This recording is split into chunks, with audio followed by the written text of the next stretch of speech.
Hello friends, अभी हम देखेंगे नेस्टेड इफ एल्स का यूज़।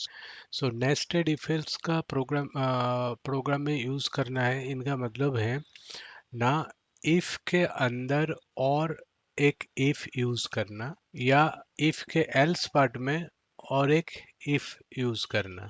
तो इसको बोलते हैं नेस्टेड। इनका मतलब हुआ एक इफ के अंदर और एक इफ, फिर उस इफ के अंदर और एक इफ हो सकता है। इस तरह से वो और भी अंदर तक जा सकता है। अलग अलग इफ के अंदर इफ, उसके अंदर इफ, उसके अंदर इफ।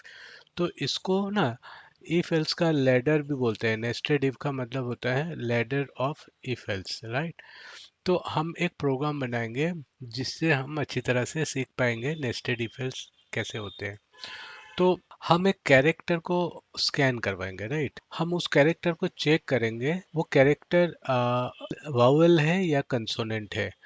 वावेल में कौन कौन आता है? A, E, I, O and U, right. So consonant में कौन कौन होगा? बी, सी, इस तरह से, मतलब इनके ऊपर के अलावा जो भी है वहां तक सब आएगा, राइट।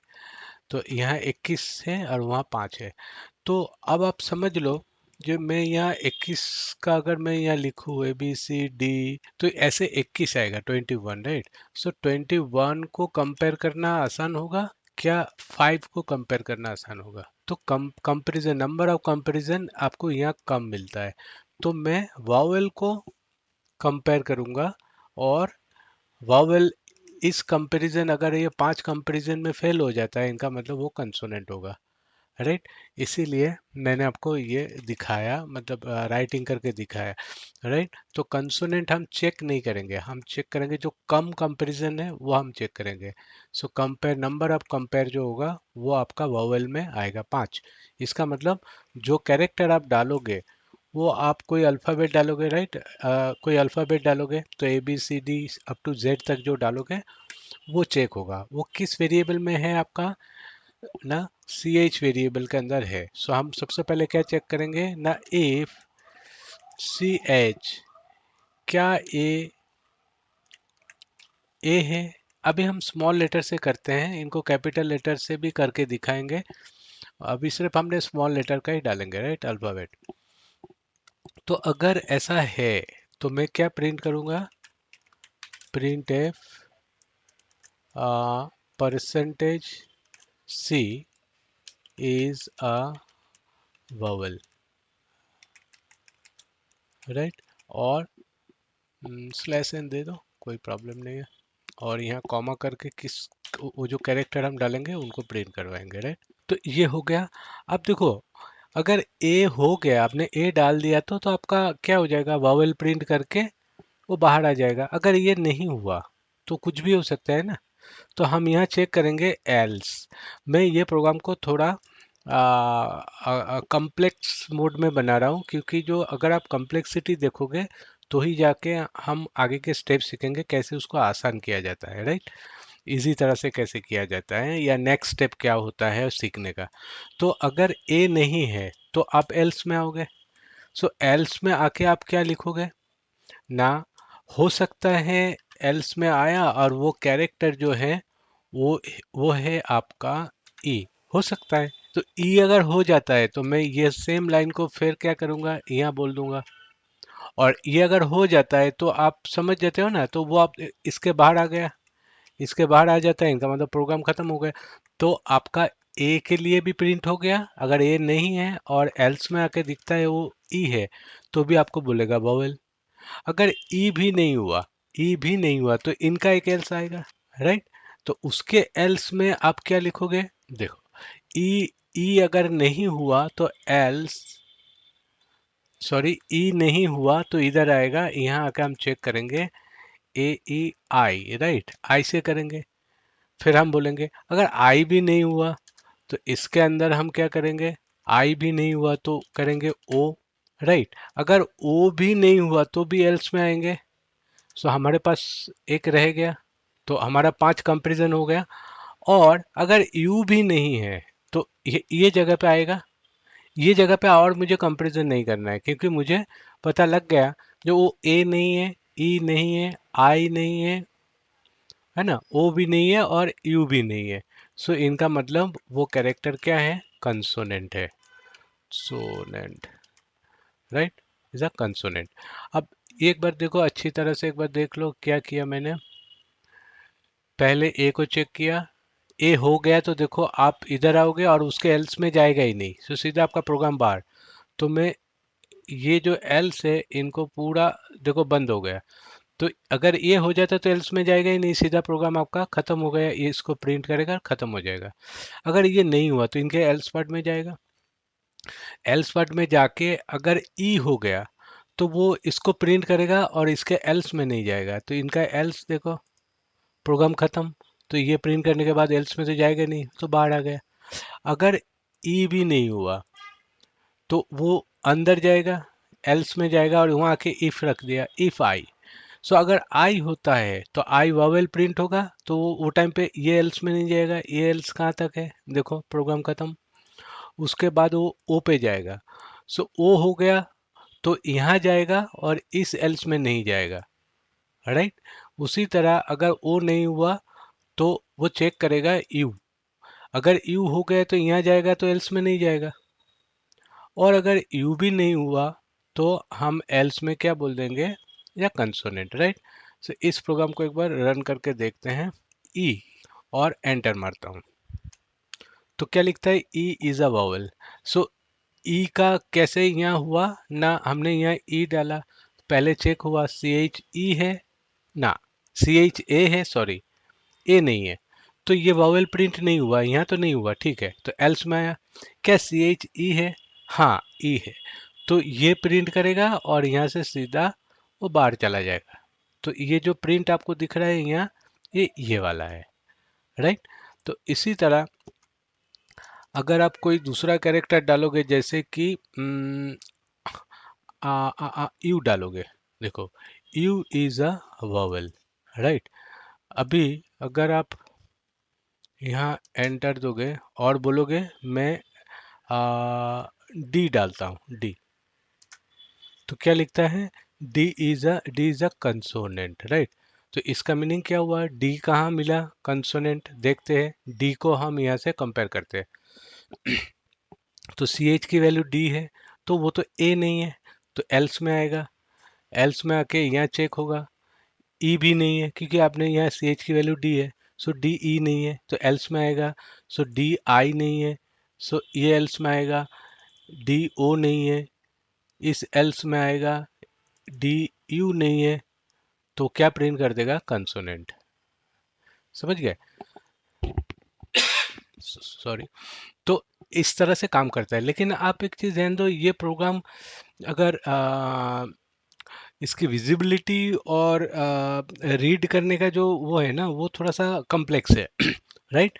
तो इनको अगर हम कैसे थोड़ा सा मतलब इम्प्रूव कर सकते हैं इस कोड को, राइट, ये सही है, कोई गलत नहीं है, बट ये प्रोग्राम को मतलब बहुत मतलब कॉम्प्लिकेटेड लग रहा है, जो कैसे मतलब लग रहा है, सो शायद आपको मालूम ना पड़े, जैसे मैं नेक्स्ट स्टेप में जाऊंगा तो आपको मालूम पड़ेगा, हाँ वो थोड़ा सा अच्छा है।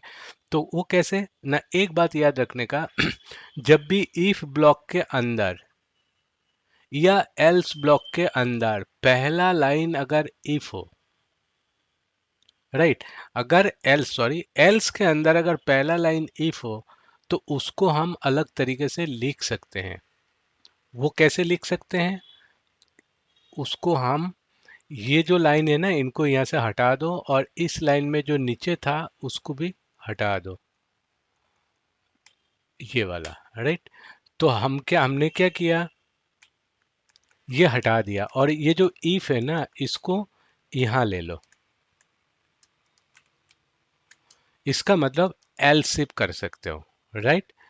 तो मेरा कहना है ना, हम इस तरह से भी कर सकते हैं, अगर ए नहीं है तो एल्स में जाएगा, एल्स में जाके तुरंत इफ है, सो अगर तुरंत इफ है तो ये वाला चेक करेगा, राइट। तो ये इसके बाद क्या होगा ना, इसके बाद बाकी जो प्रोग्राम है वो सही है, उसमें कोई प्रॉब्लम नहीं है, देखो। तो इसको ना हम थोड़ा सा आगे की तरफ ले लेते हैं समझने के लिए, ऐसा कोई प्रॉब्लम नहीं है, राइट, ऐसा। ऐसा ले लेते हैं। तो हमने क्या किया, सी एच को यहाँ चेक करवाया ए के साथ, ए अगर नहीं है तो एल्स में इफ आ सकता है, एल्स इफ, मतलब अगर ये नहीं है तो एल्स पार्ट में जाओ और एक इफ चेक कर लो। अगर ये है तो वो तो अंदर घुस जाएगा, और अगर ये नहीं है ये नहीं है तो यहाँ देखो एल्स के अंदर फिर एक इफ है, तो हम क्या है सिमिलर वे में इसको हटा सकते हैं। तो ये लाइन को हटाने से पहले मैं इनके नीचे जाके उसको पहले हटाऊंगा, ये हटा दो, और इस लाइन के ऊपर आ जाओ, ये हटा दो, और इसको यहाँ ऊपर ले लो। तो देखो क्या हुआ, और ये जो लाइन है इनको इस लाइन पे रखो समझने के लिए, राइट। ये तो हम किस तरह से कर सकते हैं, अगर ए नहीं है तो यहाँ आएगा, यहाँ आके चेक करेगा, ई नहीं है, यहाँ आके चेक करेगा, आई भी नहीं है। तो सिमिलर वे में देखो यहाँ भी ऐसा ही है, तो मैं यहाँ से भी इसको इनको निकाल के यहाँ एलसिप लगा सकता हूँ, एल्स इफ, राइट। और ये जो लाइन है, ये दो लाइन को मैं सामने ला सकता हूँ, एलसिप, राइट। तो अगर वो भी नहीं है तो हमारा और एक चेक बाकी है। तो और एक चेक क्या होगा ना, ये इनको हम, ये एल्स जो है इसको यहाँ लाएंगे और ये लाइन को हम निकाल देंगे, और ये जो इफ है इसको ऊपर डाल देंगे ऐसे, एल्स इफ, राइट। अब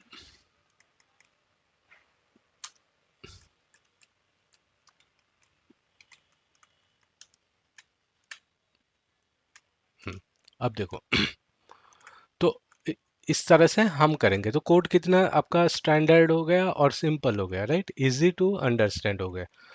तो अब मेरा यहाँ था क्या ना, ए का वैल्यू आप अगर सोचो डी डाला, डी, तो डी क्या है, ए नहीं है, ठीक है, एल्स में आएगा, एल्स में आके इफ चेक करेगा, राइट। और डी ई नहीं है, नहीं है, डी आई नहीं है, नहीं है, डी ओ नहीं है, नहीं है, डी यू नहीं है, नहीं है। सो नहीं है तो इस इफ का जो एल्स है वो ये है। तो यहाँ मुझे और कंडीशन नहीं चाहिए, तो मैं एल्स में क्या लिखूंगा, कंसोनेंट। तो सेम प्रोग्राम को हमने, जो समझने की जो कम्प्लेक्सिटी था उनको हमने क्या रिड्यूस कर दिया, राइट। तो ये वही प्रोग्राम है जो हमने पहले लिखा था। ओके,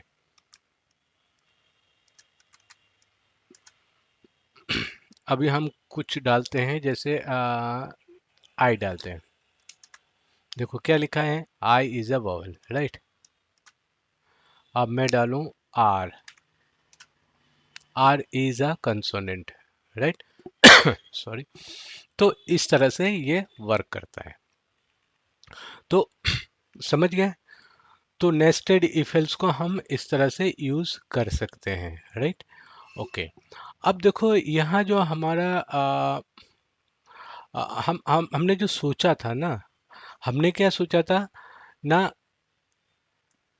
सी एच की वैल्यू ए ना हो, ई ना हो, सॉरी, हमने वावल प्रिंट करने के लिए क्या सोचा था, जो ए का सी एच की वैल्यू ए हो तो, हाँ, सी एच की वैल्यू ई हो तो, मतलब वावल चेकिंग किया और हमने लास्ट में क्या किया, ये वाला प्रिंट कर दिया। अगर कोई भी फेल, सब सारे के सारे फेल हो जाता है तो लास्ट एल्स में आके वो प्रिंट करेगा। ये एल्स किसका है ना, इस इफ का एल्स है, राइट। तो इसको अगर आप, ये भी सही है, इसमें कोई प्रॉब्लम नहीं है और ये अच्छा है। अगर मैं इसको बोलूं, हाँ, अब देखो ये चीज को ना, इसी प्रोग्राम को और भी अगर स्टैंडर्ड बनाना है तो आप देखो एक ही वेरिएबल को कितने बार चेक कर रहे हो, 5 बार, यहाँ 1 बार, यहाँ 2 बार, 3 बार, 4 बार, 5 बार। तो ये 5 बार चेक करने के बाद आप क्या बोल रहे हो ना 5 बार अगर चेक हो जाता है या पांचों 5 बार फेल हो जाता है, सो आप बोल रहे हो ये कंसोनेंट है ना। तो इनका मतलब क्या हुआ ना, ये 5 को अगर मैं लॉजिकल ऑपरेटर में रख दूं, तो मेरा क्या है, इतना सारा जो एल सिप है ना, जो लैडर हमने बना के रखा है, ये हम कम कर सकते हैं। तो nested if F else if को अगर आपको रिड्यूस करना है, तो हम इसी प्रोग्राम को अगर इस तरह से लिखे, आपको वॉवेल बोलने के लिए कंडीशन क्या होना चाहिए, वॉवेल के लिए कंडीशन क्या होना चाहिए ना, सी एच की वैल्यू ए होना चाहिए, अथवा और सी एच की वैल्यू ई होना चाहिए, या आई होना चाहिए, वरना सॉरी ओ होना चाहिए, वरना यू होना चाहिए। तो इनमें से कोई भी एक होना चाहिए। तो मैं ये जगह पे क्या कर सकता हूँ, इतने सारे ना लिख के ये सब कंडीशन को मैं एक ही प्रोग्राम के अंदर इस तरह से कर सकता हूँ ना। ये लॉजिकल ऑपरेटर है, राइट, जो हमने सीखा था। तो देखो हमने क्या बोला ना, सी एच की वैल्यू अगर ए हो अथवा सी एच की वैल्यू ई हो, तो इस तरह से हम बाकी का कंडीशन भी दे सकते हैं।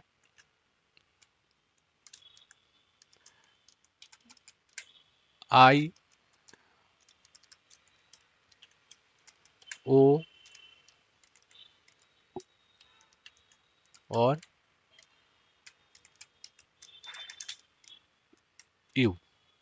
तो ये जो हमने और लगाया है, तो और का मतलब क्या बताया था मैंने ना, और का मतलब होता है जितने सारे कंडीशन है, इनमें से अगर कोई भी कंडीशन ट्रू हो जाए, तो आपका कंडीशन ट्रू हो जाता है। और ट्रू में आपने क्या लिख के रखा, वावल, राइट। तो अगर इनमें से एक भी ट्रू नहीं होता है, इनका मतलब ना तो वो ए है, ना तो ई है, ना तो आई है, और ना तो ओ है, और ना तो यू है, तो आपका ये सारे जो प्रोग्राम है, इतना पार्ट आपको लिखना नहीं पड़ेगा, राइट। देखो, सो आप समझ समझ रहे हो। तो हमने लॉजिकल ऑपरेटर का देखो कितना इंपॉर्टेंस है ना, आपका जो नेस्टेड इफ एल्स है उनको किस तरह से रिड्यूस कर दिया, राइट। सो ये प्रोग्राम एकदम मतलब वो जो हमने तीनों बनाए तीनों सही है, but timing, number of comparison, क्योंकि प्रोग्राम में जो बोलते हैं ना, जो एक स्टैंडर्ड कोड किसको बोलते हैं, उनकी जो टाइम कम्प्लेक्सिटी होती है प्रोग्राम को रन करने के बाद, जो टाइम कम्प्लेक्सिटी होती है उनको हैंडल करना, जो अच्छी तरह से हैंडल होता है उसी को बोलते हैं अच्छे प्रोग्रामर, राइट, अच्छे कोड। तो ये हमने टाइमिंग कम्प्लेक्सिटी को कम करवा दिया, क्यों, क्योंकि मैंने देखो आपको ये भी पता है और क्या करता है ना, और ऑपरेटर अगर उसको कई जगह पे ट्रू मिल गया, तो वह आगे का और चेक नहीं करेगा, है ना, आगे वो चेक नहीं करेगा। तो इसका मतलब हो गया, अगर आपने ए डाला तो सीधा वो यहाँ आ जाएगा, अगर ई डाला तो ए चेक करेगा, उसके बाद वो ई चेक करने जाएगा, फिर बाकी और चेक नहीं होगा, राइट। और जो नंबर ऑफ कोड्स है वो भी एक फैक्टर होता है, राइट। तो वो भी हमने कितना कितना हद तक हमने इसको रिड्यूस कर दिया, राइट। तो ये इस टाइप का जो कोड होता है ना, इनको स्टैंडर्ड कोड बोलते हैं। हाँ, हो सकता है इससे भी हम स्टैंडर्ड वे में बना सकते हैं ये चीज़ को, राइट। सो अभी तो हम नहीं बना सकते हैं, क्योंकि अभी तो हम सीख रहे हैं ना। अभी हमें उतना मतलब स्टैंडर्ड कैसे बनाया जाता है और क्या क्या स्टब्स है सी लैंग्वेज के अंदर, वो सब चीज़ जानना पड़ेगा। तब उसके बाद आपका थोड़ा एक्सपीरियंस होगा, उसके बाद आप स्टैंडर्ड कोड बना सकते हो। बट अभी जो हमने 3 प्रोग्राम बनाया एक ही चीज़ को लेके, उनमें से ये आपका सबसे स्टैंडर्ड है, राइट। सो इसको रन करके देखते हैं।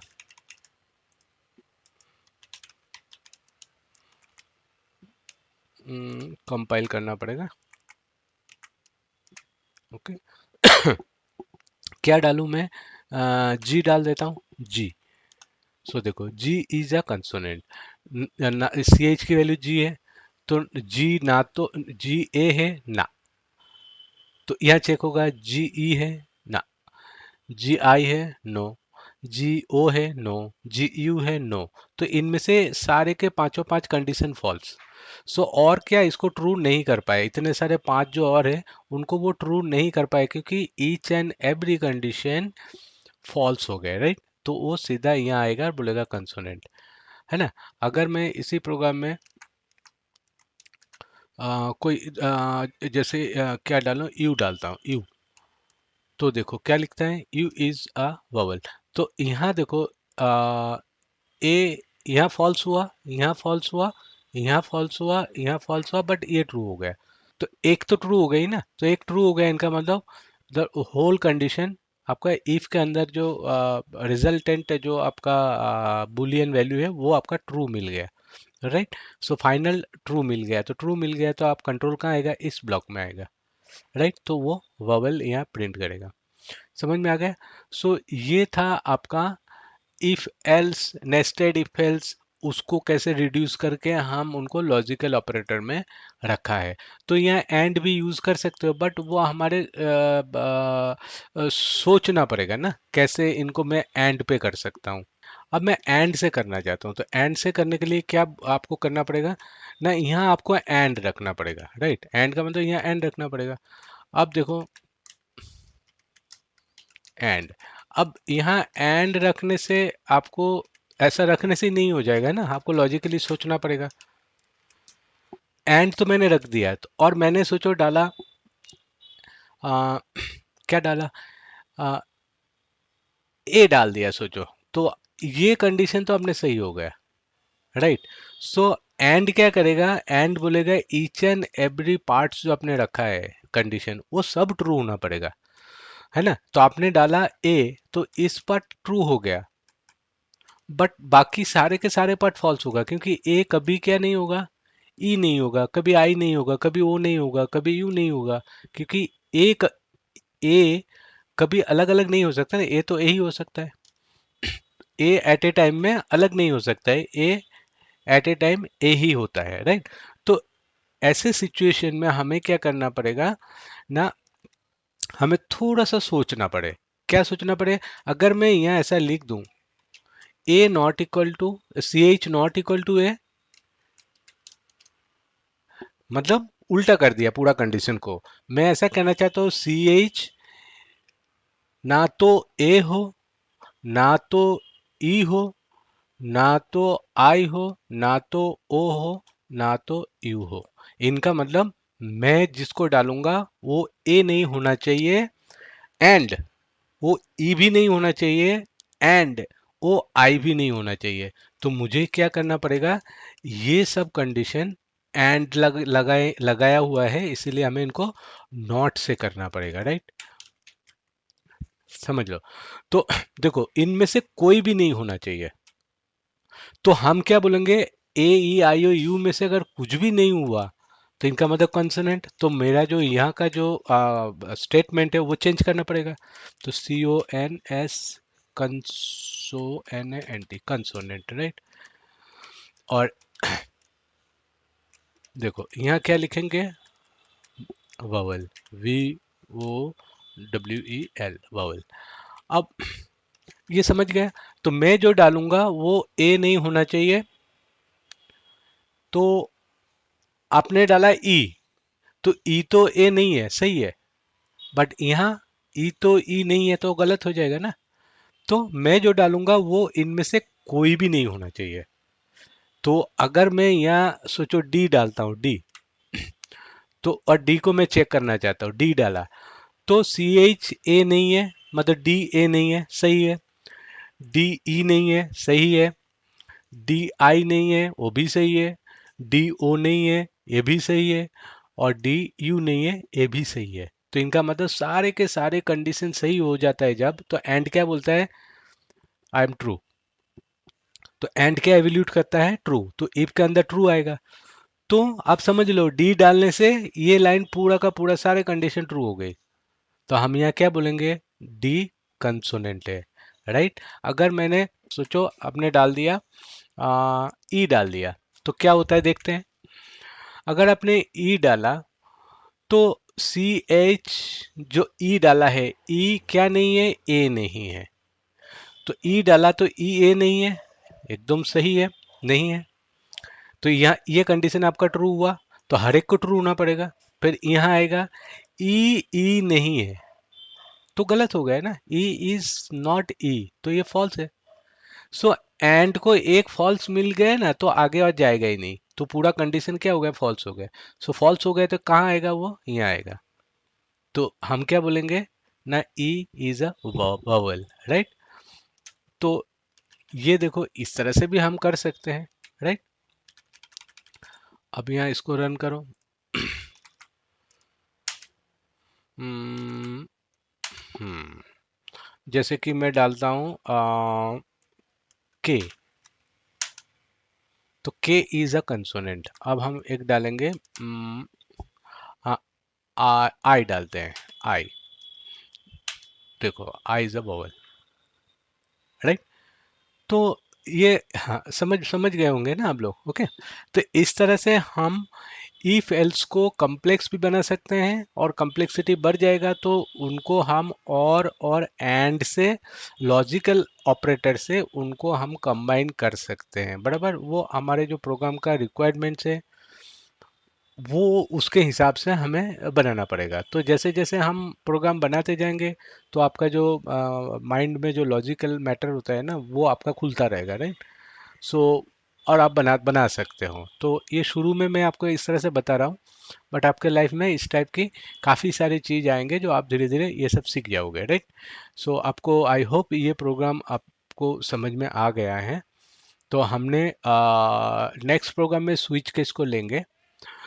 ऐसा नहीं है, मैं बार बार बोलता हूँ, जो आपका इफ एल्स मैंने ले लिया मतलब ख़त्म हो गया, राइट। ये तो एक एक मतलब ये सारे क्या, एक एक इन्स एंड आउट्स है सी लैंग्वेज का, तो ये मैं जस्ट सिखा रहा हूँ आपको। बाद में जब हम प्रोग्राम बनाएंगे या कोई भी प्रोग्राम में ये सब चीज़ आता ही रहेगा, राइट। सो उनका रिवीजन आपका होता रहेगा, ओके। सो नेक्स्ट प्रोग्राम में हम स्विच केस को देखेंगे। सो ठीक है, इस लेसन में यहाँ तक। Take care, bye bye, thanks.